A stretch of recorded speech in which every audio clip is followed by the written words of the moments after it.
హోదాల్లో దీక్ష చేస్తున్నారో సమాధానం చెప్పాలని డిమాండ్ చేశారు చీఫ్ విప్ ఆది శ్రీనివాస్.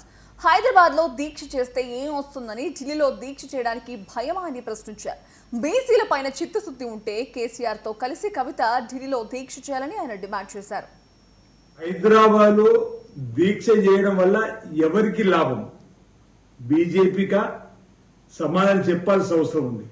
ఢిల్లీలో దీక్ష చేయడానికి, ధర్నా చేయడానికి మీకెందుకు అంత భయం?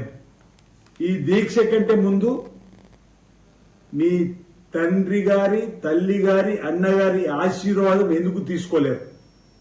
మీ తండ్రి గారు రాజకీయ పరంగా మీ తండ్రి గారితో మీరు ఉన్నతమైన స్థానానికి వచ్చిన సందర్భంలో మరి మీ తండ్రి గారి ఆశీర్వాదం, తల్లి గారి ఆశీర్వాదం, అన్నగారి ఆశీర్వాదం కాకుండా మీ అత్తామామల ఆశీర్వాదం తీసుకొని పోవడానికి గల కారణాలు ఏంటి?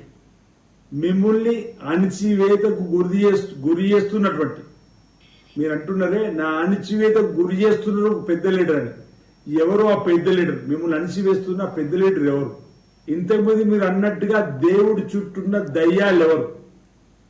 ఎందుకు ఈ అంశంలో ఈ దీక్ష డ్రామాలని అడుగుతా ఉన్నా. ఇంతకుముందు అనేక సందర్భాల్లో మా బీసీలకు సంబంధించినటువంటి నాయకత్వాన్ని కూడా మీరే హైజాక్ చేస్తున్నారని చెప్పండి అనేక సందర్భాల్లో అన్నటువంటి పరిస్థితి. అందుకే ఇప్పుడు మీరు ఏ హోదాలో చేస్తున్నారని చెప్పనేటువంటి మాటను ఈరోజు అడిగేటువంటి ప్రశ్న. ఈ దీక్ష ఏదో, ఈ ధర్నా ఏదో మీ తండ్రి గారితో పాటు ఢిల్లీలో చేస్తే మా బీసీలకు ఏమైనా లాభం ఉంటుండే. ప్రతిపక్ష నేతగా ఉండి వారు ఎలాగో మా బీసీలకు మద్దతు ఇస్తలేరు. అసెంబ్లీలో బిల్లు ప్రవేశపెట్టినప్పుడు రాలేరు. మీ లేఖలు కూడా అన్నారు, తప్పు కొట్టారు. మై డియర్ డాడీ అంటూ మీరు రాసిన లేఖలు కూడా బీసీలకు సంబంధించినటువంటి బిల్లులో సందర్భంగా మీరు మాట్లాడవలసి ఉందని చెప్పాలి. ఎస్సీ కేటగిరీస్ అంశాలు కూడా మీరు మాట్లాడాల్సి ఉందని చెప్పాలి.